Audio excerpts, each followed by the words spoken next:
انسان چې لا نو پیدا، آدم علیہ السلام لا نو پیدا، په دې مخ د ځمکه پیریان اوسېدل. او چې ځمکه الله جوړه کړه نو پروردګار فرشتې راولېږلې. نو فرشتو بره په اسمانونو کې عبادت کو، هلته بیت المعمور دی، هلته به تلل او د پروردګار عبادت پرې کو. حدیث پاک کې راځي وی دومره د الله فرشتې زیاتې دي چې بیت المعمور کې روزانه او یا زره فرشتې د الله تعالی عبادت کوي. او کومې فرشتې چې یو ځل په هغې کې د الله عبادت وکړو تر قیامته پورې د هغې نمبر بیا نه راځي. کله نه فرشتې پیدا دي او د کله نه بیت المعمور پیدا دي، او کله به دا فرشتې پناه کېږي او د انسانانو او د اسمانونو پناه کېږي. نو یو ځل چې کومې فرشتې عبادت وکړه قیامته پورې نمبر نه راځي. دومره د الله بېشماره فرشتې دي رونو. دغه فرشتې چې ځمکې ته رالې د الله نه درخواست وکړو چې بره خو په اسمان کې یو کوټه شته بیت المعمور چې هغې کې عبادت کېږي، دنیا کې به مونږ ته کوو. نه الله تعالی ورته د زمرودو په یو کان کې یو کوټه ورکړه، غونډه یو کوټه پکې دیوال میوال دا نه چې ګنې ګنډلې دیوالونه یې جوړ شو، چت پې واجولې شو، په یو کان کې یو شان کوټه. وی دا یو ته او ځمکه کې زه درته یو ځای ټیم هلته یې کېدی او دغه کوټه ستاسو د عبادت ځای شو. نو موجوده چې کوم ځای بیت الله شریف دی هغه د زمرودو کوټه یې راوړه او په دقه ځای د پاته یې کېښوده. فرشتو به پکې عبادت کو، او بیا چې کله پیریانو سرکشي او فسادونه زیات کړل هغه کوټه الله اوچته کړه. دا موجوده بیت الله چې حضرت آدم علیه السلام جوړ کړی دی دا د انسان دپاره دی. ګورې د انسان نه مخکې هغه بل شی و. ان اول بیت وضع للناس للذي ببکه. د انسان دپاره الله دا لومبۍ کوټه د حضرت آدم علیه السلام په لاس باندې جوړه کړه. تیره جمعه مې د آدم علیه السلام ته مختصره واقع ذکر کړې وه د یو بل مقصد دپاره. آدم علیه السلام چې پروردګار کله پیدا او د کې ساه واچوله دی را جمدې شو، داسې را جمدې شو لکه انسان چې د خوبه راپاسي. نیم چې دی جمدې شو، مفسرین لیکي د جنت دا هشته ښکلې میوې یې ولیدلې، قد یې غټو اوږدو لوړ او پلن. زمونږ په دې غټو ګزونو 30 ګزه اوږدو، او زمونږ په کتابونو کې چې کوم ذراع راځي د تنګل برابر په هغې 60 ګزه، او زمونږ په ګزونو 10 ګزه اوږد، او 3.5 ګزه زمونږ په دې غټو ګزونو باندې پلنو، او عربره کې چې کوم ذراع راځي یو سنګل نو په هغې باندې 7 ګزه پلنو. خو زمونږ دا غټ ګزونه درته ځکه وایم چې په دې مونږ کپړه کچ کوو. په دې ګزونو 30 ګزه اوږد او 3.5 ګزه پلنه جوسه الله پیدا کړه چې دا نیمه ساه پکې وشوه د جنت دا میوې یې ولیدلې او دا ښایسته منظرونه یې ولیدل. نو زر راپاتېده. ځکه ښه شي ته د انسان زړه کېږي، شین شي ته د انسان زړه کېږي، خوب شي ته د انسان زړه کېږي. نو لاندې پکې لا روح نو تلې نو واپس پرېوت. پروردګار فرمایي خلق الانسان من عجل. ګوره انسان د تلوارې نه پیدا دی. لږ صبر وکړه چې دا صادق خو ته ورسي نو دې جنت کې چې کوم ځای ګرځې نو بیا ګرځو. بیا پروردګار دې وده کړه د ده د دې ګسې پختې د برې تېنه چې تینې ته اوچته مرۍ ته کومه پختې نږدې ده د هغې نه پروردګار یو پختې راوویستله اوچته، او د هغې نه یې ولې بیبي پیدا کړه حضرت حوا علیه السلام چې دا زمونږ مور او پلار دي نیو نیکونه حضرت آدم او حضرت حوا. ځکه د انسان د سړي بغیر د ښځې نه ګزاره نه کېږي او د ښځې بغیر د سړي نه ګزاره نه کېږي. قرآن شریف کې الله فرمایي هن لباس لکم وانتم لباس لهن. وی ښځې او سړي د یو بل دپاره جامه ده. لکه جامه د سړي پردی دی پې پټي، د ده پې حیا راغونډی، دی پې د ګرمۍ نه بچي، دی پې د یخنۍ نه بچي. دقه رنګې ښځه او خاوند په یو بل حیا محفوظ دی. د ښځې حیا په خاوند او د خاوند حیا په ښځه. ښځه او د خاوند د یو بل دفاع دي، دفاع یو بل د ګرمۍ نه، د یخنۍ، د ګرم، د یخ، د دنیاوي مصیبتونو آفاتونو کوشش کوي چې یو بل بچ کړي. د یو بل حیا او د یو بل عزت دی. نو قرآن شریف کې الله تعالی فرمایي چې الله د هغې ګسې پختې نه بیبي حوا پیدا کړله. حوا به دې چې کله راویښ شو ویې کتل نو حوا بیا ورته خوا کې ناسته وه. او الله فرمایي دې دپاره ښه د الله انسان له پیدا کوي چې د سړي سکون او اطمینان ورته راشي. سړی پې دمه شي. ښه د بدن نه د سړي دپاره په کور کې کار کوي، د کور د کارونو نه سړی خلاص. او سړی به بار د کور نه بار د ښځې او د بچو دپاره محنت او مشقت کوي، د بار نه ښځه خلاص. نو د انسان هغه طبیعي میلان او خواهش خامخا وي چې دې څنګه راویښ شو او ښځې ته یې وکتل. هغه د انسان طبیعي میلان محبت مینه وي. پروردګار او فرمایل چې لږ صبر کوه ستا او د دې په منځ کې نکاح تلو. د نکاح نه پس دا ستا ښځه ده، نکاح ورله وتړله. او زموږ وروڼو بعضې مفسرینو لیکلي دي، بعضې حضراتو چې نکاح تړله نو د هغې دپاره یې ورته بیا مهر مقررم چې سړی به خامخا ښځې له مهر ورکوي. مهر به سي نو موږ چې بعضې مفسرینو لیکلي دي حضرت آدم علیه السلام د الله نه تپوس وکړه چې مهر څه شی وله مقرر کړم. وی مهر دا چې په عرش د پاسه کوم ټکي لیکلي دي دا ووایه، دا تا د دې خپلې بیبي دپاره مهر کو. هغه په نبي کریم صلی الله علیه وسلم درود شریف و. نبی علیه السلام په د حضور د حضرت آدم علیه السلام نه تېر دې نه موږ د نبي علیه السلام لوی شان او لوی قدر معلومیږي چې د آدم علیه السلام په اولاد کې د لوی شان، د لوی قدر او د لوی مرتبې خاوند څوک شو؟ زموږ ښکلی پیغمبر محمد رسول الله صلی الله علیه وسلم. دواړه وروڼو په جنت کې اوسېدل، په جنت کې خپل ژوند تېراو، ښځه او خاوند یو بل سره خوشحاله. یو بوټی ورته الله تعالی بانه کړ. هر څنګه بوټي چې څوک وایي د غنم بوټي دا الله انتظام کوو. مخکې نه یې فرشتو ته ویلي چې په مخ د ځمکه یو خلیفه پیدا کړو. نو الله یو سبب وله جوړو. دا قی الله چې آدم علیه السلام یې د قور خطې نه پیدا کړ. دا قی الله چې د آدم ډېر مبارک انسان و، جنت کې مې وله ګورې ژوند ورکړ. ما پې ظلم نه دی کړی چې لومبې مې د دنیا په دې خټو کې او د دنیا په دې ځمکو او په دې کاروبار کې پیدا کړی دی، نه ما په جنت کې پیدا کړ. د جنت په میوو کې مې اوساو، د جنت په خوشحالو مې خوشحاله کړ. خو د ولي بوټي لګو ته وری چې ما منع کړ. دا کوي د انسان قدر او عظمت کوي او د الله مخالفت کوي چې څوک د الله مخالفت کوي الله پې خفه کېږي. شیطان ورته رونو وسوسه واچوله په هره طریقه چې وي. دا سوالونه مه کوئ چې د څنګه وسوسه واچوله. نه الله دله دومره طاقت ورکړی دی. ته دې په ځمکه وي نو په اووم اسمان کې هم د انسان په اړه کې دې خپل سر ورغورځولی شي. دومره طاقت دله الله ورکړی دی. لکه نور څونه اوچت دی او په ځمکه یې د ګرمۍ سر شته. پکې هلته ګرځي او د یخنۍ هوا یې دلته رارسي. نو دارنګې دله الله دا طاقت ورکړی دی. نو آدم علیه السلام بیبي ته یې لاول ته وسوسې ور واچولې. دې بوټي له ګوتې یوسه. مونږ خو الله منع کړي یو. وی نه که نه دې دپاره یې نه یې منع کړې چې الله د دې په شکولو خفه کېږي. دې له یې منع کړې که دې له ګوتې نه وړی نو د ځمکې ته هم کوزوي او که دا هم وخوره همیشه به په جنت کې یې. وی دا ستا خبره غلطه ده. قسم یې ورته وکړ. وی زما دې په رب قسم یې چې رښتیا درته وی.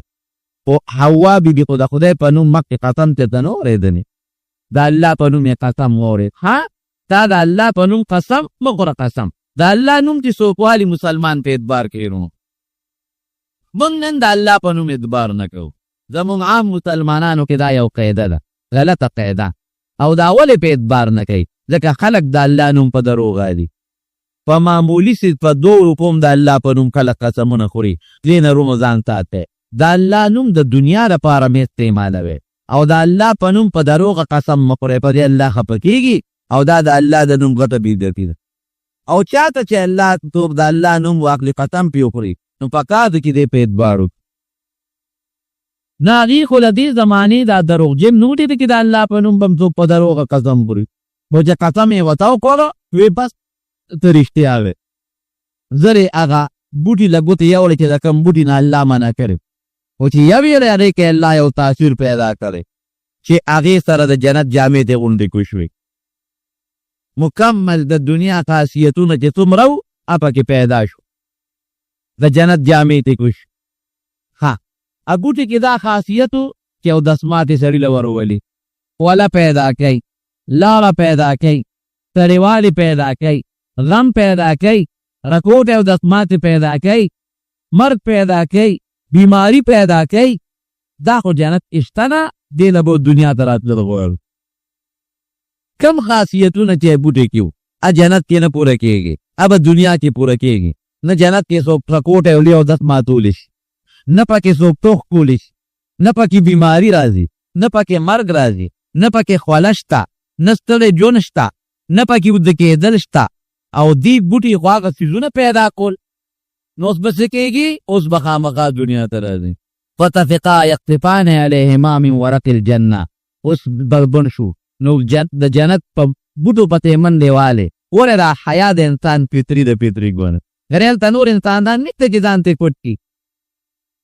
فرشتې خو تا ته په سترګو ښکاري نه نو حیا د انسان یو فطري شی دی چې کم سړي کې حیا ني دی د فطرت مخالف دی د انسان فطرت او طبیعت به دا غواړي چې دی به حیاداري حیادار بې حیا انسان د خدای ډېر بدي شي خدای دې د بې حیایۍ نه وساتي نو بوټو پسې منډې والې او د بوټو پاڼې راخیستې او هغه د ځان نه تاولو چې ځان پرې پټ کړي الله د اسمان نه راکوز کړل د جنت نه الله راکوز کړل وی باد تاسو ته معنی وی چې داسې مه کوئ ورونو قرآن شریف کې بل ځای الله پخپله فرمایي فنسي ولم نجد له عزما وی چې شیطان ورته قسمونه وخوړل نو د آدم علیه السلام د خدای د خبره یېره کوه یېره د انسان یېره راځي که نه او الله وری وی کلکه اراده نه وه چې په خپل قطع زما د حکم خلاف ورزي کړي خو د هغې قسم د وجې زما د خبره ته یېره شوه نه بوټي له یې ګوتې یوړې خولې ته یې یوړو الله پې غوسه شو خفه شو دنیا ته یې راکوز کړل کوم ځای راکوز شو حضرت آدم علیه السلام په سرندیب کې راکوز شو سرندیب مخکې د هندوستان یو حصه وه بیا د هندوستان نه ځان له یو ملک شو سریلنکا ورته وایي نن سبا د هندوستان او د هغې په منځ کې د اوبو دریاب دی او ځان له یو جزیره ده او تاریخ لیکي چې په هغې کې یو غټ غر دی غټ غر د آدم علیه السلام د خپې نشان په هغه غر د پاسه پروت دی د خپې نښه خپې څومره وه 6 فوټه 2 ګزه د آدم علیه السلام خپه وه خپه د خپې نشان ځکه وجود یې 10 ګزه و نو چې 10 ګزه وجود یې نو خپه کړي زمونږ په شان 6 انچه دي که خپل انسان خو د وجود د قامت برابري نو خپې چې وجود یې 10 ګزه و نو د خپې نشان یې 6 فوټه و 2 ګزه په هغه غر د پاسه په سرندیب کې د آدم علیه السلام د خپې نښه پرته ده او تاریخ لیکي چې هندوان مسلمانان عیسایان یهودیان دا ټولې تماشې لدي هغه ته ورکېږي په سریلنکا کې او د آدم علیه السلام د خپې هغه نښه له ورځي ولې کافر هم ورځي ځکه د کافر هم نیکه دی یهودیان هم دا مني چې آدم علیه السلام زموږ نیکه دی عیسایان هم دا مني چې آدم علیه السلام زموږ نیکه دی او دقه رنګې مسلمانان خو مني چې آدم علیه السلام زموږ نیکه دی صرف هغه خلک یې نه مني بعضې خلک شته لکه دا دهریان چینیان او روسیان هغوی دا نه مني چې موږ د آدم علیه السلام اولاد یو یو غټ کافر تیر شوی دی دارون ورته وایي دارون د هغه یو جدا نظریه وه سوچ دی د دې کافر هم حقه سوچ دی هغې وی انسان په اصل کې بیز و بیز دا د هغه سوچ دی او زمونږ ډېر لوی افسوس دی چې زمونږ په بعضې سکولونو کې اوس هم دا سبقونه ښودلي کېږي دلته نه خو اکثر ځای په ځای د انګریزۍ په سکولونو کې د ډارون د عقیده او دا نظریه خلکو ته ښیي چې انسان په اصل کې بیز و بیز نو چې بیزو په دې ځنګل کې به یې منډه والې د بیز خو لکۍ و د انسان خو لکۍ نشته وایي په دې لکۍ خاره خو لګېده نو منډې به یې والې دی به په بوټو پورې او په غټو غټو اونو پورې لکۍ مګله نو هلکۍ ته یې پرېوته نو دې خو په څلورو پښو ګرځي او خبرې نه کوي نو په دې مخکو 2 پښو یې خاره خو لګېده او بیماري پرې ولګېده نو په ځنګل کې به یې منډې والې او چغې به یې والې او دا 2 پښې به یې اوچتې کړې ځکه چې خوږ شي نو بیا په ځمکه نه لګوي دی اوچتې کړې وې او منډې به یې په ځنګل کې والې نو هغه 2 پښې یې په لاسونو بدلې شوې او د هغه چغو نه یې خبرې جوړې شوې نو د انسان په اصل کې بیز وایي موږ د بیزارو نه جوړ شوي موږ وایو نه موږ د آدم علیه السلام اولاد یو او که تاسو وایه نو یقینا د انګریزانو شکلونه لکه د بیزانو په شان دي. که دوی د بیز اولاد وي به موږ د بیزوګانو اولاد نه یو. خدای هر مخلوق دی انسان د بیز نه جوړ دی. دا بیز د څه نه جوړو؟ دا چرګان د څه نه جوړ دي؟ دا غویان د څه نه جوړ دي؟ دا میخې د څه نه پیدا دي؟ دا نور چیزونه د څه نه پیدا دي؟ دارونو الله هره جوړه پیدا کړې او د هغې نه نسل جوړ کړی دی. دا نه چې موږ د بیز نه پیدا یې. انقلاب راغی په بیز کې او انسان ته جوړ شو. د انسان په لکونو کاله تیر شو په دې کې انقلاب نه راځي چې دنه اوس بل څه شی جوړ شي. بیز کې راته او ده کې نه راځي. دا ټول دروغ دی رونو. د بیزوګانو ځان له نسل دی، د انسانانو ځان له نسل. موږ د حضرت آدم علیه السلام او د حضرت حوا بیبي اولاد یې. هغه دواړه الله پیدا کړي. تاسې را که نه چرګانو نسل جدا دی. چرګ او هګۍ کم شی مخکې پیدا دي څوک پکې لا دام وه. هر شی چې مخکې پیدا دی که هګۍ ده او که چرګه ده خدای پیدا کړي دي. د هغې نه نسل پیدا کړ. میخو ځان د الله نسل پیدا کړ. د غو الله ځان نه نسل پیدا کړ. د چندخانو الله ځان نه نسل پیدا کړی دی. هره جوړه الله پیدا کړ او د هغې نه نسلونه جوړوي. دا بېله خبره چې بعضې وخت الله په غوسه شي نو انسان د بیز په شکل کې. دا د الله قهر او غضب وي. خو کوم انسان چې مسخه شي او کوم قوم مسخ شوی دی الله ته خنزیران او شادوګان او بیزوګان جوړ کړي دي. هغې د اوو ورځو نه زیات ژوند نه تېر کړی. اوو ورځو کې دننه خدای بیا مردار کړي دي. نو زما ورونو آدم علیه السلام دا زمونږ د مسلمانانو عقیده ده چې زمونږ نیکه دی. یهودیان یې مني، عیسایان یې مني. او بعضې هندوان وایي چې دا قدم کې په ترندیب کې په سریلنکا په دا غر کې دی. وی دا د ګوتم بدھ دی. وی دا د آدم علیه السلام نه دی. هغې داسې وایي. دا خبره هم غلطه ده ځکه چې ګوتم بدھ د عیسی علیه السلام نه 600 کاله مخکې پیدا دی. ګوتم بدھ تقریبا 600 کاله د عیسی علیه السلام نه مخکې. د عیسی علیه السلام 2008 کاله وشو. نو 2008 سره جمع که دغه 600 او ته د پاته نو تقریبا ته د 3000 نه زیات دي جوړېږي. او د ګوتم بدھ بوتان دوی په خپله جوړ کړي دي. ځای په ځای شته. ځای په ځای د ګوتم بدھ بوتان دوی جوړ کړي دي. د ګوتم بدھ قد خو زیات نه زیات 6 فوټه دی. نو چې 6 فوټه ګوتم بدھ نو خپې سکه 6 فوټه شوه. دا کیدی شي چې د انسان قد دم 6 فوټه او د خپې قدم دم 6 فوټه. دا امکان نه لري ځکه دوی په خپله کې د ګوتم بدھ کوم بت جوړ کړی دی نو هغه 6 فوټه تقریبا. نو د 6 فوټه انسان قدم 6 فوټه نی. رو دا زمونږ عقیده رو د قرآن شریف نه ثابته ده او مونږ یې منو چې الله پاک آدم علیه السلام او بیبي حوا پیدا کړل او د هغې نه نسل خور. آدم علیه السلام په دغه ترندیب په دا غر کې الله راتو او حوا بیبي کوم ځای په راتو ده شوه په جدک. عربی کې ورته جده وایي. جمد او ساوي لیکلي دی او مونږ خلک ورته جده وایو. په جده کې الله راتو ده کړه. او زه چې جدې ته بوتلو نو په جده کې یو لویه مقبره ده. په مقبره حوا باندې مشهوره ده. هلته ورته خلک د حوا بې مقبره وایي. هغې ته زه چا بوتلم. ډېره لویه اوږده مقبره ده. هغې کې یو 2 کاڼي دي. وی د دې 2 کاڼو په دې منځ کې د بیبي حوا د حوا بې قبر دی. دیوال کې تاو دی او غټه دروازه پکې لګېدلې دی. مونږ ته هم دروازه کې اکولاو نه کړه خو داسې یو لوړ غوندې کبوتره او په هغې به روچت شو دیوال یې چیت دی. نو دننه م ورته وکتل نو د قبر ته نه هم پکې نشته خو 2 غټې تیږې دي. نو مشهوره داسې ده چې دا د بیبي حوا قبر دی. نو حوا بیا خدای پاک په جده کې چې کوم د سعودي عرب یو ښار دی او د مکې مکرمې نه تقریبا 6 کیلومتره دی. د دریاب په غاړه لویه بندرګاه ده او نن سبا لوی ښار دی. حاجیان یا عمرې والا چې دي نو دوی د جدې په ایرپورټ باندې کوزي. یو عظیم الشان ایرپورټ دی پکې. دا د الله غصه وه یو لرې او بل د بل نه لرې. دواړو جلل چې په مخ د ځمکه راکوز شو چې خدایه دا سوس جنت کې رڼا وه دلته خو شپه په شپه کې راکوز شو. دلته اودسمات دی دلته اودسماتې ضرورت نشته. دلته غم دلته غم نو. دلته ستړی دلته ستړی نشته. دلته سوچونه او فکرونه یې په جنت کې نشته. الله ته جړا کول. تمه ځمکه پراتو دې کې د سبا د رڼا راوچته شوه. چې راوچته شوه نو زر یې سجده ولګول آدم علیه السلام د شکرې نه چې شکر دی خدایه زما جلا دې جوړ قبول کړه. ربنا ظلمنا انفسنا وان لم تغفر لنا وترحمنا لنكونن من الخاسرين. خدای مونږ په ځان زیاتو کنو، تا د بوټي نه منع کړو، مونږ بوټي ولایو نه که ته مو نه بخې او ته را باندې رحم ونه کې، نو خدای زمونږ نه زیات تاوانیان به په مخ د ځمکه بل څوک ني. زه چې رانه ولیدله نو سجدې ولګوله الله ته، اوږده سجده د شکریې. دې کې نور راښکاره شو، سر یې راپورته کړه، نو بیا خوشحال چې شکر د رڼا خو نور هم زیاته کړه، نو دویمه سجدې ولګوله. نو زمونږ بعضې علما لیکي چې دا په مانځه کې په رکات کې دوه سجدې دي. دا مونږ دا آدم علیه السلام پیروي کوو، دا د هغه طریقه شو. یو بل پسې ګرځي، ښځه خاوند چې خاوند به مې کرندي او ښځه به یې کم دی ګرځېدل. نو د عرفات چې کم میدان دی، یا حاجیان د عرفې په رسول هلته راغونډېږي، هلته یو غر دی جبل الرحمت ورته وایي، د رحمت غر.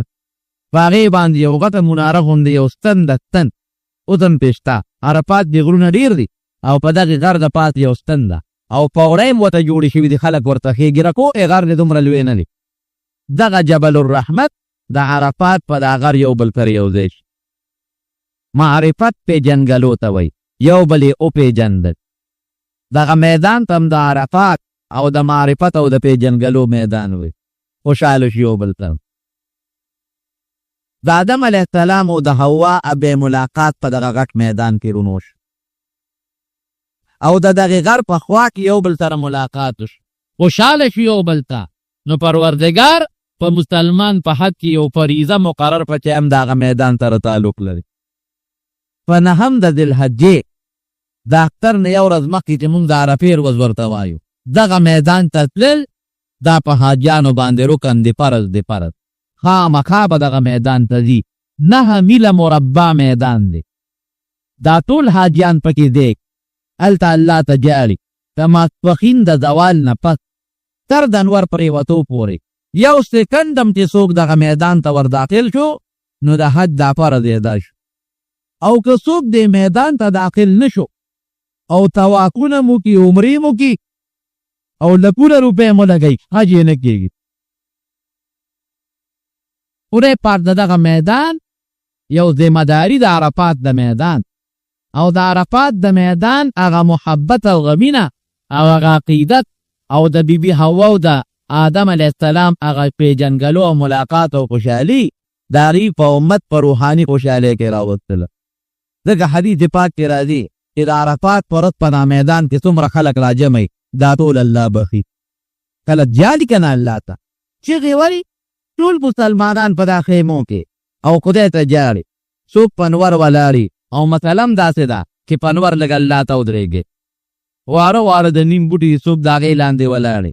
مونځ چې وشي نو چې هوښیار خلک یو مسلې زده کړي، د مانځه نه پس د ماسپښین لاول اجتماعي دعا، نو بیا ورته استاد وي دی او خواره شی یو کس د چا په زړه کې چې څه دعاګانې دي او ذکر و اذکار دی هغه کوي.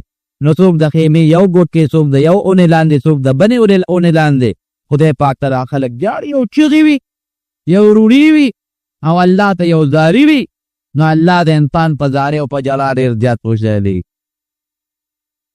فرشتې راولېږي دا بندګان ته غواړي، وی خدای ستا رضا غواړي، خدای د ګناهونو نه معافي غواړي. چې څه یې کړي دي په هغې پیمانه دي، هغه چغې وایي. الله ته پته ده الله دې نه ناخبره نه دی، د زړه په حالاتو خبردار دی. خو دا فرشتې بیوي چې انسان نو پیدا کوه، په مخ د ځمکه فسادونه به کوي، ورته کوي چې ګوره ورته اوس ما نه څونه یېرېږي. وی خدای ستا نه یېرېږي، لرې مزلې کړي دي او د لویو لرو لارو نه راغلي دي او بچي او ښځې پرېښې دي، پیسې هم لګولې ده او خولې تې بیږي او ستا دربار کې جاړې او چغې وایي. ستا نه یېرېږي. الله اعلان وکړي دی دا چې څومره بندگان د عرفات په دې میدان کې دا ټول مې وبخښل. فرشتې ورته وایي خدایه باقي پلانکې پکې ګناهګار دی، یې خو جدا مقصد نه راغلی، پلانکې خو پکې ګناهګار دی دې مقصد نه راغلی دی، پلانکې خو پکې الله ګناهګار دی دې مقصد نه راغلی دی. وی د دې نیکانو چې د ما د رضا دپاره کم راغلي دي، د هغې د مخه مې دا نور هم ورته وبخل، ټول بخه. الله ډېر مهربان او رحیم او کریم بادشاه دی. نو مشهور حدیث دی تاسو ته ما ویلو چې اکثر محدثینو د خپل کتاب شروع د دې حدیث نه کړي او زمونږ امام ابو حنیفه رحمت الله علیه فرمایي چې دا د ټول دین دارومدار په 15 احادیثو دی. 15 حدیث دا دی چې ټول دین په دې کې بند دی او ټول احادیثو کې د 15 حدیثو انتخاب کړی دی. امام ابو داود او امام ابو حنیفه رحمت الله علیهم یو پکې دا حدیث دی. نو د دې راوی حضرت عمر فاروق رضی الله عنه مختصر صحالات میں د تنیم ویلی و نیم د تننوے. حضرت عمر فاروق رضی اللہ عنہ د حضور پاک اغا صحابی دے کہ د پیغمبر علیہ السلام نا پیوزے کی ندی جدا شوی او بیا زبردست مجاہد سڑے تیر شوی دے. یو غزا دا سے ند پاتے چاگے کہ حضرت عمر فاروق رضی اللہ عنہ شریک نہیں دا سے یو مجاہد انسان او کلک انسان د خدای په دین کې او مضبوط طاقتور انسان او هر وخت د جهاد په مشورو کې سخت موقف استعمال کړي سخت موقف او کلک رای قائمه کړي د دس موافقات مشته موافقات عمر ما تاسو ته تیر جمعه ویلي موافقات عمر ولی الله صاحب رحمت الله علیه او نور علماء او رسالم پکې یو عالم لیکلی ده. موافقات دیتا وای کہ دا پزړه کې یو خبره الله چولې ده او هغه خبره د خلنه استدا او دا غي مطابق الله قرآن شریف کې آیات نازل کړي. یو سوده تصرف وای کله چې مکه شریفه فتح شو بیت الله سره خوا کې مقام ابراهیم وته وای نو د حضور پاک ته عرض وکړه الله رسوله طواف مو وکړه آیا د دې طواف نرستو د مقام ابراهیم کې او 2 رکعات نه کو د په عمره القضاء کې رشاویلی. حضور پاک فرمایلو ما ته خو چې د الله را طرف نه کوم حکم کېږي دا غي تابعداري کو ان اتبع الا ما یوحى الی چې ما ته حکم کېږي دا غي تابعداري کو دې متعلق ما ته د الله را طرف نه حکم نه دی شوی و دې خبره پس فورا رب العالمین آیت نازل کا واتخذوا من مقام ابراهیم مصلا چې تاسو د مقام ابراهیم سره 2 رکعات نفل وکړئ. دا دغه داو الله اقصى آیت نازل کا نو د رسول الله مبارک د مقام ابراهیم نشاته ودرید دا سه انداز باندې ودرید چې مقام ابراهیم تراته او بیت الله شریف ته. لومبو زمانه کې د خزو د حجاب او پرده د مخ او د لاسونو او د خپو د سټ د مړې دا نه وه نوره وه د سینو د شا او دغه رنګې د خېټې او د پتونانو دا پرده وه خو د مخ پرده نه وه. ښځې به داسې کولاو مخ بار ګرځېدې سر که ښکاره و پروا به نه وه که لاسونو لیچې به م ښکاره وې پروا به نه وه. خپې خلک به یو بل کره داسې تلل لکه نن سبا چې رور کره ځي یا پلار لور کره ځي او یا رور خور کره ځي او د خور مخ تم کتی شي د خور سر تم کتی شي او د خور لاسونو تم کتی شي او د خور خپو تم کتی شي. دقسې به عام خلک یو بل کره تلل صرف دومره وه چې حضور پاک وفرمایل چې یو بل کره ځی نو اجازت غواړی بغیر د اجازت نه من ور داخلیږي. نو حضرت عمر فاروق رضی الله عنه حضور پاک ته فرمای او عرض وکړه الله رسول پرده ډېره ضروري ده او کدا خلق ته حکم وکړي چې مکمل پرده وکړي نو خبر کہ بار نہ گردی پر ایک وسو کے دا ضرورت تپارزی نو پٹ مخ دی بار دے نہ گردی. رب العالمین حکم نو نازل نو حضور پاک و مغسی ہوئے کہ ماتا دا اللہ را طرف نسو حکم نشتا نو بیا اللہ پاک حکم نازل کا وقرن فی بیوتکن ولا تبرجن تبرج الجاہلیت الاولا کہ بس کورس قلار کینے بے ضرورت بنوزے او که بے ضرورت او دے نو جاہلیت کی جس کا مرسمو چاگی مخ او سر او لیچ او خپی بے بربندو پا دی طریقہ بنوزے فوراً بیا خپل گریوانونا خپل سینے او خپل سرونا پٹ کے کم در کے راغے اللہ پا حکم نازل کے اسم چی دا کم خدے گولاو سر گردی او لپٹا پا سر ناچائی او سٹ او مریخ کاری او لیچ اخکاری لستونی لنڈی وی او پینسیو چتی کڑی قسم پا خدای چی دیر لوی جرم او گناہ دا دا د جاهلیت رسم دی، دا پیغمبر ختم کړی دی. او زه حیران پدیم چې خلک وایي دا نه موږ خو مسلمانان یو، تاسو مولیان موږ ته اسلام ښایې، پرده ښایې، موږ ته خو پرده ستاسو نه ښه معلومه ده، داسې شته پرده تا ته نه ده معلومه. یا ایها النبی قل لازواجک وبناتک ونساء المؤمنین یدنین علیهن من جلابیبهن. اے پیغمبر خپل بیبیانو ته وایا او خپل لونو ته مو وایا، هغه بیبیانو چې د مسلمانانو میندې دي، او د مسلمانانو ښځو ته مو وایا چې په ځان باندې پړونې او لوپټې راواچي. قرآن هم دا وایي، پیغمبر هم دا وایي. او نن سبا مونږ وایو چې مولا خبره کوي نو قسم دې زمونږ نه 42 مخکې اوچتې روانې دي، نو وایي ته په څه پوهېږې، دین باندې زه ښه پوهېږم. یعنی حیران بنندا شي دا یو د سوشل میډیا یو غم جوړ کړی دی. په دې به ته حیران شي چې نن امي سړی چې هغه صرف د سکول یو 2-3 کتابه کتلي، مولا ته دین ښایي. نن مولا ته وایي ته په دین نه پوهېږې. داسې مثال دی لکه یو پروفیسر ډاکټر دی او ما څه 2-3 کتابه کتلي دي، او دا هغه پروفیسر ډاکټر ته چې ته په څه پوهېږې؟ ته خو نه پوهېږې، زه پوهېږم که نه. د مرۍ په دړ زه پوهېږم او په علاج زه پوهېږم، او خېټه چې خوږ شي نو ما له چل راځي، سپېرکۍ به وخورم او باسکوپان ګولۍ به واچوم، دا خو ما له هم چل راځي. نو ما 2-3 ګولۍ یادې کړي دي، پروفیسر ته هم ته نه پوهېږې، نو ما پورې پروفیسر به خاندي که به نه خاندي؟ یو زمیدار دی او زه هغه ته چل خیم د زمیدار یې، نو داسې خو زم په لاره پوهېږم، ما ته هم پته ده چې لوګان به داسې کوي او ګنې به داسې کوي، خو هغه طریقه خو نه راځي چې کوم پوخ زمیدار نه ور دي، او زه هغه ته چل خیم چې مړه ته په څه پوهېږې او زه پوهېږم. دقه رنګې معلم اته کاله په مدرسو کې رګړېدلی دی او د قرآن او حدیث نه خبر دی، او بیا د هغې شرح یې کتلي دي، او د پیغمبر حدیث یې ټول کتلي دي، او درسونه یې کړي دي ټول عمر، او ته هغه ته وایې ته نه پوهېږې او زه پوهېږم. ولې د سکول 2-3 کتابه دې کتلي دي. دقه لوی غم دی په سوشل میډیا باندې. دا اکثر دا لیډران شو یا دا عام خلک شو، دا به په سوشل میډیا دا لیبرل خلک دا به کینې او دی به مولا ته چل ښایي. ته ما ته وایي چل ښایي، ته وایي ته نه پوهېږې زه پوهېږم، او ستا ایمان نشته، وایي زما ایمان دی، مې پته به دې په آخرت کې لګي انشاءالله العزیز. ستا د ایمان او زما د ایمان پته به آخر. موږ خو ډېر کمزور یو، ډېره جزانان یو. موږ اوس هم حضور پاک په الله ته سوال کوو، رب زدنی علما، یا الله ما له علم زیات کړې. نو موږ د علم دعوې نه کوو چې موږ سره په علم محیط دی، خو الله پاک د سره دی، خو بیا هم نه دي پکار هر چا له خپلو اوقاتو کې اوسېدل پکار دي، هر چا له خپل صادر کې خپې غځول پکار دي. نو دین به د عالم نه زده کې، زمینداري به د زمیندار نه زده کې، ډاکټري به ډاکټر نه زده کې، انجینري به د انجینیر نه زده کې، دکانداری به د غټ تاجر او سوداګر نه زده کې. نو دې باندې خو موږ نه پوهېږو. موږ خو په منډی کې څاروي هم نه شو اخیستی، منډی کې موږ څاروي نه شو اخیستی، په هغې نه پوهېږو. سوداګر به یې رالالي، زه به یې ګران علم، هغه به یې راله ارزان والي. نو موږ په دین څه پوهېږو؟ تمارونو دا ذهن کې واچوئ.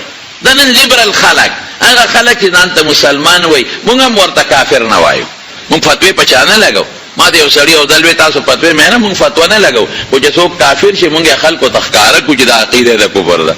زما څه کایي چې سړی د ایمان نه وباسم. موږ غواړو چې خدای پاک مسلمانان ټول رادن نه کړي، دا کافر خدای مسلمانان کې اسلام ته رادن نه شي. خو چې یو سړی د ما مخکې خدای پورې ټوکې کوي او رسول پورې ټوکې کوي او دین او اسلام او شریعت پورې، نو زه ورته نه وایم چې ته ما د ایمان نه وایې، زه خلکو ته ښکارم چې ګوره دا عقیده ده چې دا د کفر عقیده ده. د دې سړي نه ځان ساته. دا هیڅوک به ونه کړي چې سړی به د اسلام نه وباسي او کافر کوي. موږ خو خدای نه سوال کوو چې الله کافران ټول مسلمانان کې، او الله چې څومره کافران دي او منافقین دي خدای سوچه مسلمانان کې، او د اسلام د سپین بیرغ او د رسول الله مبارک د اسلامي جنډې لاندې خدای ټول داخل کې. موږ خو د خدای نه دا سوال کوو، او د قرآن د جنډې لاندې او د پیغمبر د سنتو د جنډې لاندې پروردګاره داخل کې. حضرت عمر فاروق دا ګور آیت نازل شو د پردې د دړه کې رااله خدای آیت نازل. عبد الله ابن ابي رئیس المنافقین، د منافقانو سردار، او داسې منافق وګورئ. منافق څه ته وایي؟ لکه کفر، لکه د دین دشمني وي، په خوله اسلام.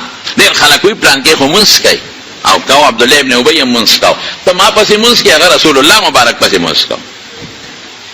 ته ما پسې مونځ کې، ته ځان لکه هغه چا پسې مونځ کو؟ رسول الله مبارک پسې. یاره جی هغه خو اسلامي خبرې کولې، هغه جهاد هم کو. عبد الله ابن ابي ته جهاد لنه دی، هغه جهاد هم کو. جهاد کې باقاعده شریک دی. او بیا یو مسله داسې راله چې موقع ومونته نو د خپل ګندې د خولې نه راووته، لئن رجعنا الى المدینة لیخرجن الاعز منها الاذل. جهاد له تللی رسول الله مبارک سره جهادونه کړي دي، تا جهاد هم نه دی کړی.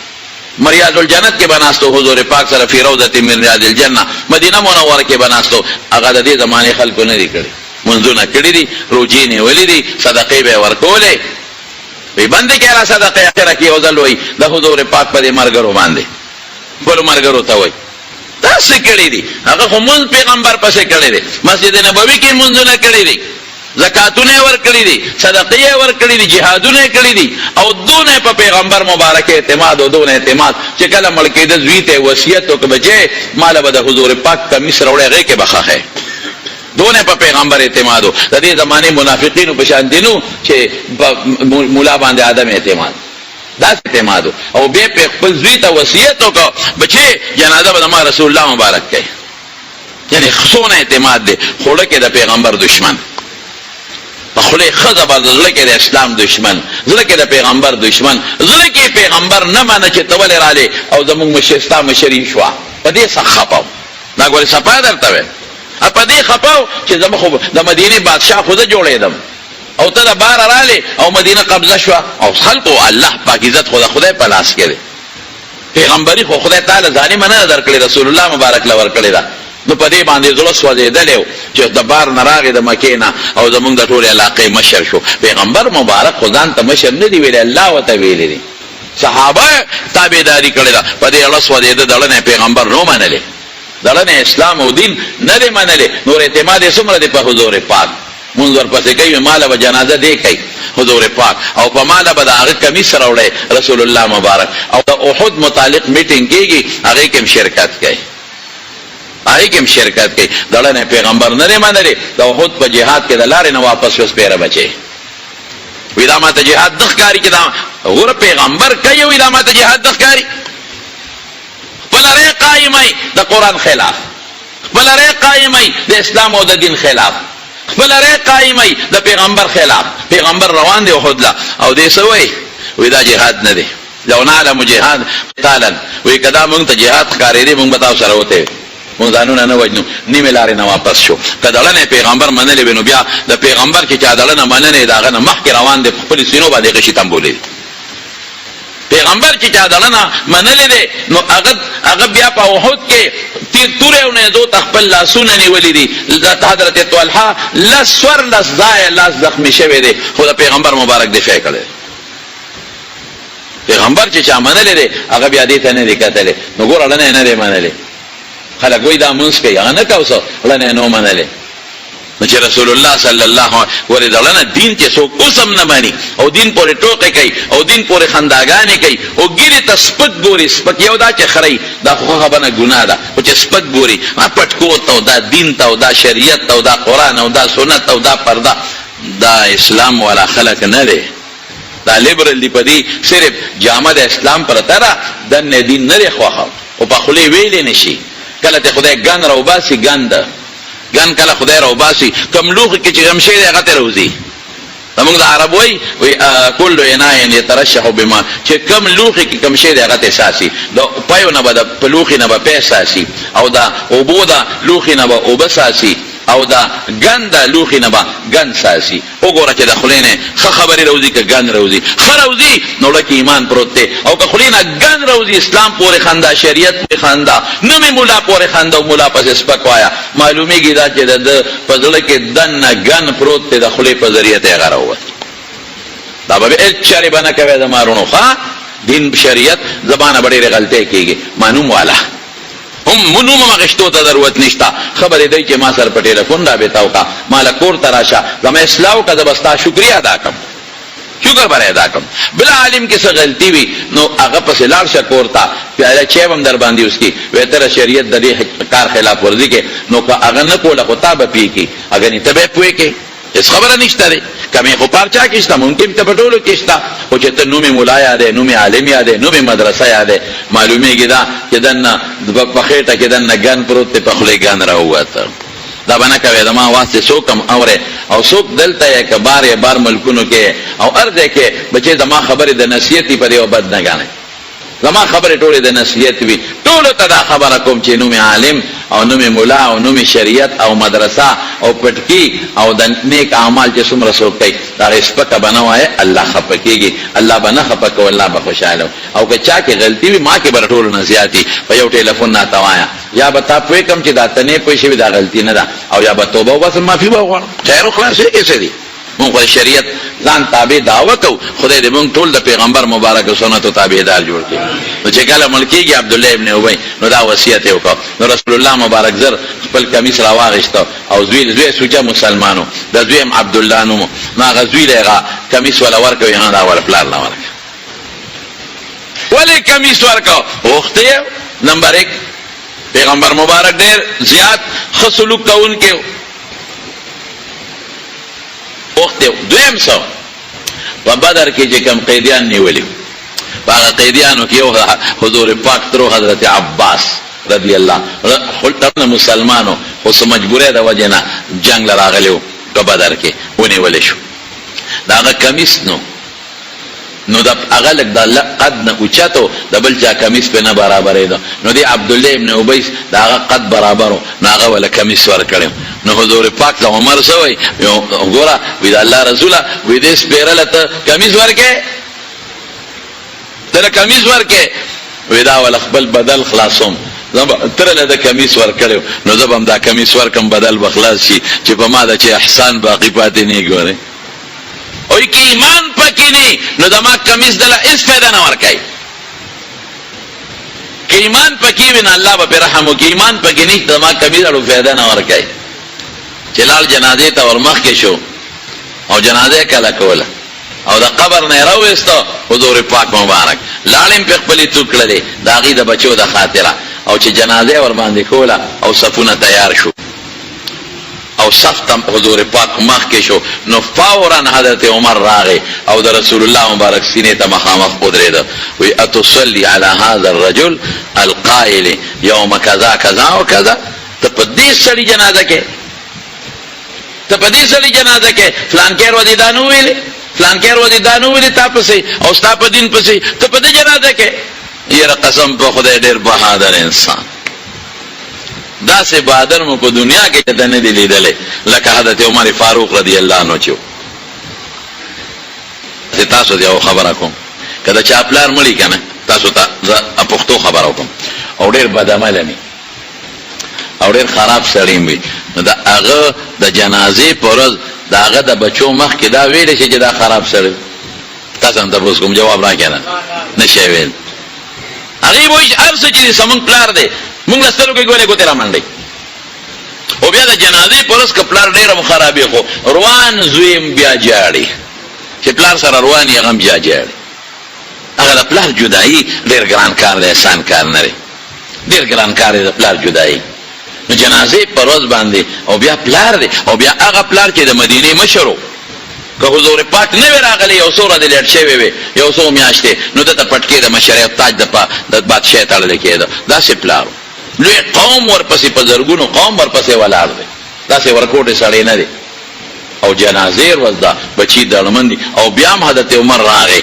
او په جنازه کې د حضور پاک سینې ته مخامخ ودرېده او څه وایي په دې منافق جنازه کې الله دونه زړور هغې مخکې دغه د قوم مخکې او دا پلانکیر ودی دا ویلو پلانکیر ودی دا ویلو او حتی د رسول الله مبارک په پاکه مطهره مقدسه لور حضرت بی بی مطهره مقدسه طیبه بی بی حضرت عائشہ صدیقہ ته غلط نسبت کړي چې الله په خپشو او قران کې الله آیتونه نازل کړ چې عائشہ په دې خبرې کړي ظالمه ظلم دې کړي دي والذي تولى كبرهم له عذاب عظیم علیم دې عظیم دې دلته به صدا ملاوي او الطيبات للطيبين او اولئك مبرؤون مما يقولون الله قران کې وچه ګوره عائشہ ډیره پاکه ده نبی علیہ السلام مبارک فرمای بنی اسرائیل او ډیر زیات عبادت گزار دي دومره عبادت گزار چې دنه خزشتونه بچیشتا ځان لپاره یو جونګړه کې پروت دی او پاغه جونګړه کې الله یادای روجی نسی دروازه او د شپې لګیا دی عبادت کوي دروازه روجی دی او ځان له مختصره غونډه مزدوري کوي دی برا رهبانیت کو او هغه مزدوري جونګړې ته دننه کوي او ځان له خپل پخلی کوي، نه له چا ډوډۍ خوري نه له چا اوبه څښي. او که څوک صدقه خیرات راوړي هغه ته یې نه به راځي، اخوا ماله به څوک نه راځي، صرف دې لګیا دی الله له عبادت کوي، د شپې هم لګیا دی دروازې هم لګیا دی او الله یادوي، په ښکاره هم یادوي او په پټه هم یادوي. نه بچي شته او نه ښځه شته او نه اولاد شته، نه ګاونډیا شته او نه رشته داران شته، یو دی یو الله زبردست عبادت کې لګیا دی. نوم یې څه دی؟ برسیسا راهب لګیا دی عبادت کوي. شیطان انخته دی چې دی به څنګه ګیرو، دی په کومه طریقه ګیرو. نو کله دا شپونکیانو دا جینکې دا ګرو سرولو والا دی ورته تاوی راتاوی چې دی که ته مزدورۍ له دې لاره کې ورته هغوی ودرئ راودرئ، که په دوی نظر پرېوت، کله خشته هلکان ورته په لاره کې ودرئ راودرئ، که په دوی نظر پرېوت. کله شیطان په خپله ګورې دی خپله هم په مختلفو شکلونو کې راځي، لیکن برسیسا دومره تکړه دی د الله تعالی په محبت کې او دومره د الله محبت کې مست کې دی اخوارو نظر نه کوي، لګیا دی او د خدای عبادت کوي. چته هفته کې 2 هفتې پس ځان له 1 کیلو اوړو ګټي او بیا راشي هغه ځان نه پخوي، بس دغې بل پروګرام دی. صرف دومره دی چې په هغه جونګړه کې چې د ځان له کومه جوړه کړې ده یو طرف ته، هغې کې یو طرف ته ځان له یو کالکۍ جوړه کړې ده چې د ما باندې رڼا لګي او په ما هوا لګي، دروازه د پسې بنده له څوک راتلی نه شي. شیطان سازش ته اوس ګوره سکیم یې دې استعمال کړي چې دا جونګړې ته جینکۍ راوله، دا ګډو سرولو والا د هغې ته التفات نه کوي. او دوی چې کومې کالکۍ طرف ته دی هلته کې ولا مختلف طریقو سره جینکۍ راوله، خو هم التفات نه کوي، هېڅ توجه نه ورکوي. دې شیطان په خپله ځان یو عبادت ګزار جوړ کړ، یو عبادت گزار سړي په شکل کې راغی او د دې برسیسا کالکۍ ته مخامخ هلته په عبادت باندې ودرېده، لګیا دی. شکل د عابد جوړ کړی دی، شکل دننه خو بلا ده که نه، خو شکل د عابد جوړ کړی دی، لګیا دی عبادت گزار خپل عبادت کوي. دې برسیسا چې د کالکۍ نه وکتل، هلکه دا سړی خو عبادت گزار دی، څوک نیک سړی معلومېږي چې بس د بیا وکتل بیا هماغسې په قیام دی، چې څه پسې بیا د کالکۍ نه وکتل بیا هغسې په قیام دی. نو دا قاعده ده چې یو عبادت والا چې بل عبادت والا ګوري، د ده په زړه کې هغه شوق پیدا کېږي، پسخېږي ورته. سبا چې ګوري دا سړی په رکو دی، سهار نه په رکو دی، دی چې کالکۍ کې ګوري غرمه شو بیا په رکو دی، بیا چې کالکۍ کې مازدیګر دی بیا په رکو دی، بیا چې کالکۍ کې ګوري ټوله ورځ په رکو پروت، بله ورځ چې بیا ورته وکتل په سجده پروت دی. یا لکه دا څنګه مونځ کوي، ده نن خو 3 څلورمه ورځ ده، په یو ورځ کې غونډ قیام وکړو، دا به همغه یو که مونځ به خلاص کړي بیا به شروع کړي، او په رکو او په سجده دومره اوږدې رکوګانې، اوږدې سجدې، اوږدې قیام، دا ناسنګ سړی دی، دی ورته ورو پسخېږي. او هغه شیطان کافر بچی خو لګیا دی خپل مشر شروع کو څه، هغه نن هلته عبادت کوي، سبا یو فوټ رانږدې کېږي، یو ګز رانږدې کېږي، بل ورځ 2 ګزه نور رانږدې کېږي، بل یو 3 ګزه نور رانږدې کېږي. دا برسیسا وایي چې دا خو نیک سړی دی، معنی زیات نیک دی سړی مو، خو چې لږ غوندې ودرېږو نو ستړي شو کېنو ورته، او په رکو چې لږ غوندې اوږده کړو نو بیا ملا کار نه کوي. دا د ظالم خو سار نه غرمې پورې یو شان په رکو دی او ټوله ورځ په رکو دی. نو دی ورغې ودرېږه ته له ورشمه، څوک نیک سړی دی چې وروته، ورته وایي مهرباني وکړه لږ غوندې، او ته خو ډېر ښه سړی یې، دا نور هم در باندې لګي او هوا هم در باندې لګي، ته زما دې جونګړې ته رالې هلته د عبادت وکړه نو ښه به وي. او ورته وایي لرې شه ورک شه، ما د خپل خدای نه منې کې. شیطان ورته وایي ما خپل خدای ته متوجه، ما خدای ته په دا نور کې ما چې څومره ودرېږم هغه د ما رب خوشحالېږي، څه کوه په دا جونګړو کې مزې چرچې. سړی خو یې ورته سړی وي چې دا خو لا بزرګ دی، هلک هم نیک سړی دی، ورو ورو ورته خپل عبادت ښایي، نقشه یې جوړه کړې ده. ګورې چال دی، چال سکیم دی، سازش دی، او یو طریقه جوړه کړې ده، او یو میشن کې لګیا دی چې دا برسیسا به زه په کومه طریقه راونیسم او دی په کومه طریقه برباد کړم. رو رو رانږدې کېږي، یو ځل باران شو، چې باران شو دا برسیسا ورغې او ورته کېناسته، هغه سړي ته یې د خدای خاطر و، نیک سړی یې ګڼي، زه ګورې چا سره خبرې هم نه کوم، او زه په لاره ځم، ده ګورې هغه ما قصه نشته، نه ښځه نه بچي، خو دا باران دی. یو درخواست ته کوم زما دې جونګړې ته را دننه شه، لږ خیر دی، بیا چې باران دی بیا به عبادت کوې، زړه مې در باندې خفه شو، ډېر عبادت ګزار یې، یا چې ته مې تنګی نو زه در دننه بشم. راغې په هغه جونګړه کې ورسره تېره شو، دې م عبادت کوي ام کوي، څو ورځې ورسره ډېر زبردست عبادت وکړو، داسې د مقابلې عبادت یې وکړه که نه هغه یو بل سره څه ورته وایي هغه سخت د مقابلې عبادت چې برسیسا وایي چې خدای نو زما څه عبادت دی زه خو خوب کوم دی خو لګیا دی دی خدله خو خوب هم نه ورځي زه خو پکې ډوډۍ مخورم او ځان نن وړی ډوډۍ پخوم دی خو ډوډۍ باندې هم نري پناره او په تنده لګیا دی چې څومره یې تېرې کړې دغه سړی دی برسیسا ته وایي چې بس زه یې نو ځم چېرته ځې نه زه خو داسې نه کوم که زه خو یو علاقه کې عبادت کوم چې هلته مې خلک وپېژني ریاکاري خو نه کوم یا بلې علاقې ته ځم یاره جي زما سره بس ته ښې او ډېر ښکلې عبادت کې وی نه نه نه به دې ځای نه ځم چې کله سړي ځي که نه یو دوست نه لږې لږه نرمي م راشي ورته وي یاره یو کار ده شیطان ورته اوس وایي وایي زه خو ځم خو زما د پلار په نیکۍ او تجرباتي دعا د هغه دم دی هغه درته ښیم بس ته مې ولیدې چې ته م ښه سړی او مدرې د باران نه دې راله پنۍ هم راکړه یو دم درته ښیم داسې دم درته ښیمه که نه چې په چا څه قسمه بیماري تکلیف وي ته پې هغه دم به جوړېږي به دا برسیسا ورته وي نه نه صاحب دمونه ماته مه ښایه دم سره مې تعلق نشته زه به دمونه په خلق اچوم که زه به خپل عبادت کوم په خلکو به دمونه اچوم دی ولې دا خدمت خلق نه دی څه یو سړی ناجوړ شي او ته دم کې جوړ شي او عبادت وکړي نو ستا ثواب پکې نه کېږي څه ته خو روغ نه ته خو لیونی او که یو سړی لیونی شي او ته به دم واچې او جوړ شي د خدای عبادت به نه کوي څه دا ګناه ده او برسیسا وایي چې دا خبره خو دې ټیک ده واقعي دا خو چې په خلکو دمونه اچوم خلک جوړېږي او هغه عبادت کوي زما به ثواب کېږي وایي ښه ده راته وښایه یو دم یې ورته وښه دې ته لاړ چې دم یې ورته وښه چې ته څوک غریب دی مزدورۍ پسې تللی دی د برسیسا او مزدوري کوي هلته یو سړی بیمار دی شیخې وایي په خېټه مې دل په خېټه مې دل بیمار دی څوک وایي حکیم راوړی څوک وایي ډاکټر برسیسا ور هغې خواشی دی ادم یې پې چوپ کړه سړی ټیک شو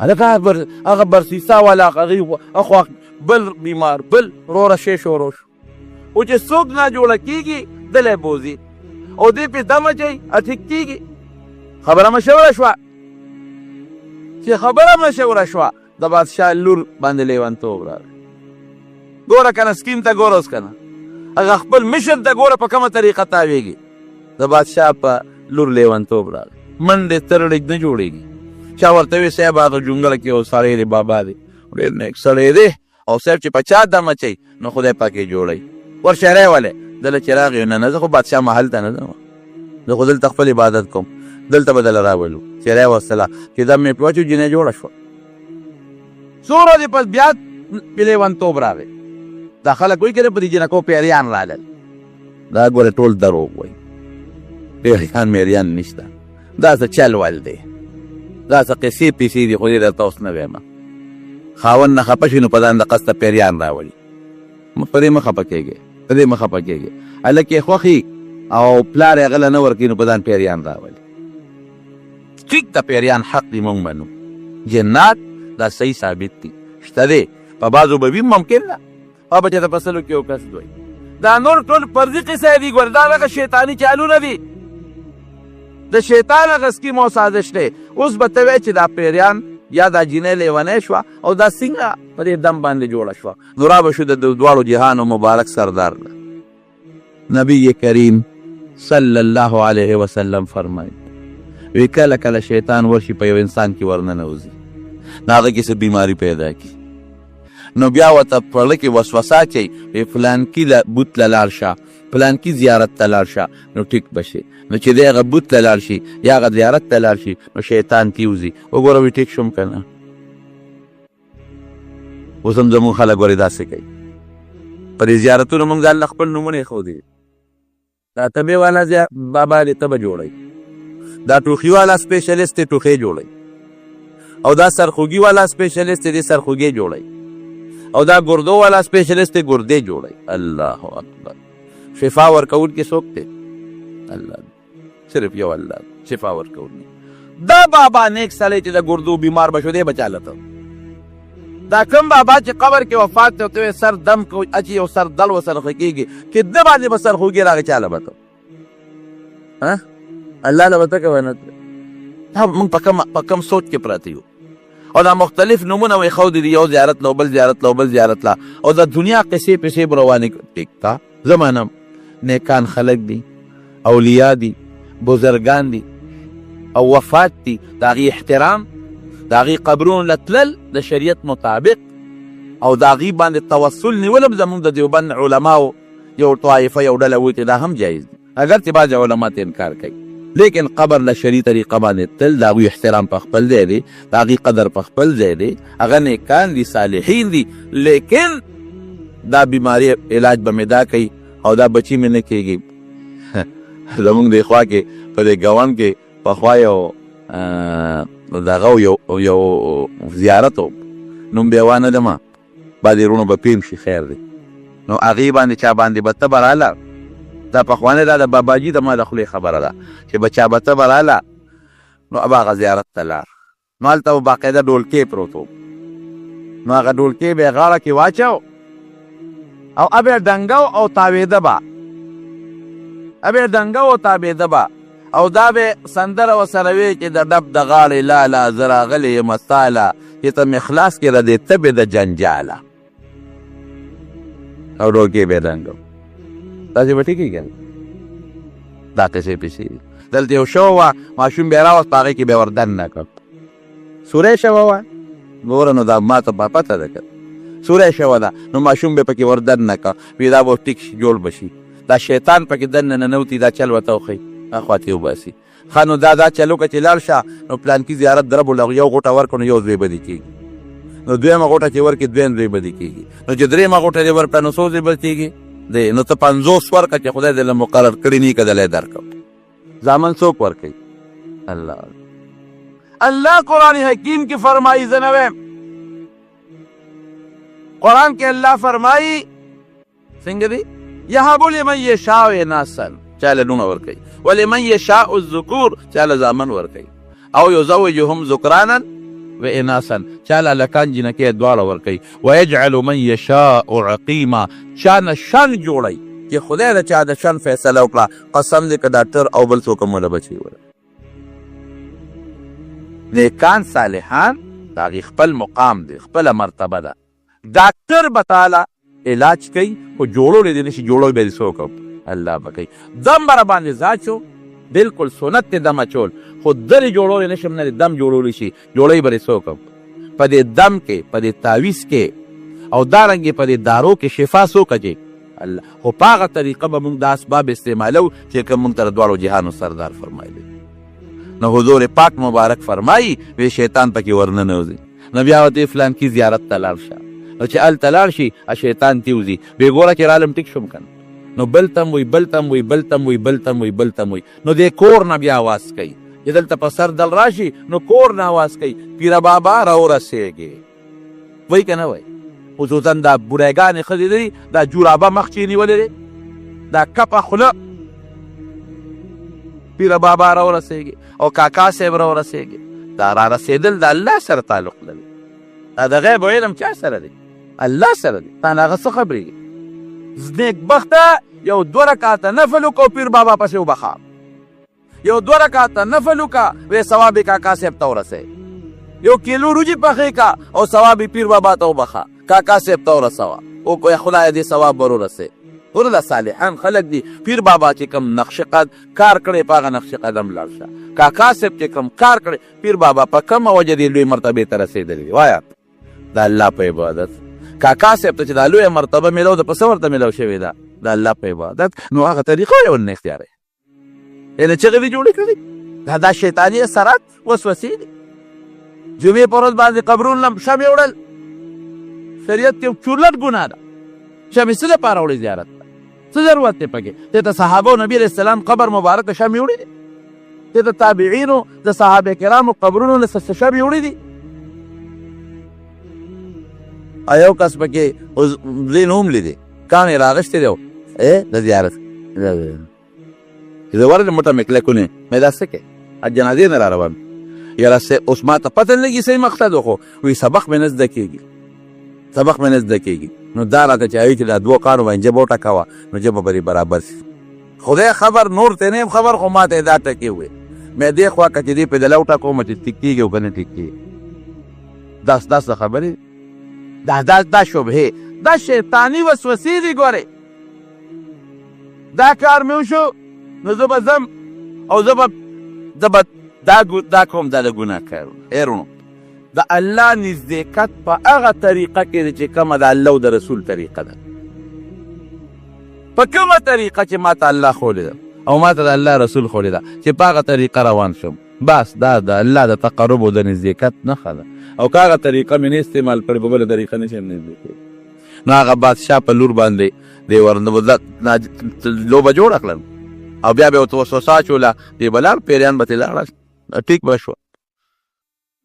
بادشاه ته چېرته علاقې ته جهاد ده، اوس چې جهاد لدي فوج هم بوځي، د جنۍ سره څوک هسې نه بیا چې زه لاړ شم هغه دوره پرې را نه شي، دې سره به څوک هم مش اوس شیطان دې وسوسې خو ورته کړي، ویې صاحب داسې وکړه چې همدغه برسیسا سره یې دېره کړه، بس هغه به حفاظت هم کوي، نیک سړی دی.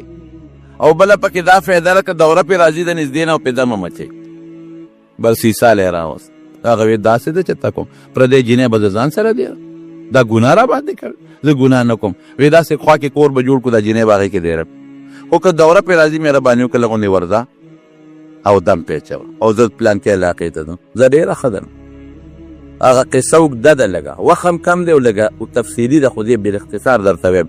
دې ته نوبت ورسېد چې هغه جینۍ باندې به د دم اچو، ابوله راتله، دې به ته دې ته نوبت ورسېد چې دا هغه جینۍ سره ګناه وکړه. دې هغه ته خشته که هغې د ده په ذهن کې خشته که شیطان دې ګناه پرې وکړه، چې ګناه وکړله د هغې امید پیدا شو. اوس به څه کېږي؟ اوس خو که بادشاه راغی وي چې دا دې څه چل کړی دی، جینۍ مړه کړه او ښخه یې کړه یو ځای. ګوره یو یې پرې زنا وکړه، دویم یې پسې جل وکړه، قتل یې پرې وکړه. شیطان چې بادشاه راغی او ته معلومات یې وکړل جینۍ څه شوه، ده نه تپوس وکړو جینۍ زه خو نه یم خبر چې لیونتوبه سر به راغلي تښتېدلې به چېرته هېڅ پته نه لګي. درې شهزادګانو د باچا درې زامن دي، درې واړو په یو شپه خوب ولید. دې خو خوبونه هم سړي ته ورچوي که نه. یو زوی ته شیطان په خوب کې وایي چې ورشه وګوره هغه پلانکي ځای کې هغه یې وجلې ده او ښخه کړې ده. بل تم درې واړه چې سهار پاڅېدل، درې واړو یو شان خوبونه لیدلي وو. بادشاه ته بابا ما خو داسې خوب ولید، ابوري ما خو هم داسې ولید، ابوري ما خو هم داسې ولید. یعنې واقع چې د دې برسیسا دا لوبه نه کړې چې کم ځای خولی و درې واړو د شیطان چې لاړ ځای وکړه نو پکې الو یې راووته، مړه وه، الاله شوې وه، مړه پکې راووته. اوهو دې ګرفتار کړه او په سولی یې کړه، بری او خیجه د دار سر ته او سولی یې کړه. اقه شیطان وله په خپل شکل راغی. ملګري څه دي؟ وی خدای دې تباه کړه، دم دې راته خولی و غرق دې کړمه، دغه دم په ذریعه دې تباه و برباد کړم، دوه ګونو شو پانسي کېږم. اوهو زه څه خبر وم، په وخت به راغلی وم نو ما به زه اوس دې بچ کومه، ما له چل راځي داسې به بچ کړمه چې بس وی څنګه مې بچ کې، وی دا سر دې ما ته راښکته کړه.